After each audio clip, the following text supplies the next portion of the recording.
அரைக்கப் அளவுக்கு cooking oil சேர்த்துக்கோங்க. 2 piece பட்டை சேர்த்துக்கோங்க. 4 கிராம்பு சேர்த்துக்கோங்க. 3 ஏலக்காயை இது போல 2 பிச்சுட்டு சேர்த்துக்கோங்க. 1/2 டேபிள் ஸ்பூன் சோம்பு சேர்த்துக்கோங்க. 1/2 டேபிள் ஸ்பூன் சீரகம் சேர்த்துக்கோங்க. 2 முழு பல் பூண்டை நல்லா தட்டிட்டு சேர்த்துக்கோங்க. காரத்துக்கு தகுந்த மாதிரி பச்சை மிளகாய் சேர்த்துக்கோங்க.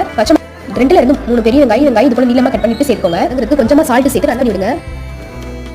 கொஞ்சமா கொத்தமல்லி இலைகள் சேர்த்துக்கோங்க. 2 மீடியம் சைஸ் தக்காளி இது ரஃபா கட் பண்ணிட்டு சேர்த்துக்கோங்க. எல்லாத்தையும் நல்லா கலந்து விடுங்க. 1 டேபிள் ஸ்பூன் அளவுக்கு கரம் மசாலா சேர்த்துக்கோங்க. சேர்த்துட்டு 1/2 டேபிள் ஸ்பூன் சில்லி பவுடர் சேர்த்துக்கோங்க. இதே நல்லா மிக்ஸ் பண்ணிக்கோங்க. 3 தக்காளியை இது போல நல்லா அரைச்சிட்டு பேஸ்டா சேர்த்துக்கோங்க. 1 டேபிள் ஸ்பூன் அளவுக்கு தயிர் சேர்த்துக்கோங்க. தண்ணி எல்லாம் நல்லா பிழிஞ்சிட்டு சேர்த்துக்கோங்க. பெரிய மீன் மேக்கர் யூஸ் பண்ணிருக்கேன். நல்லா மிக்ஸ் பண்ணிக்கோங்க.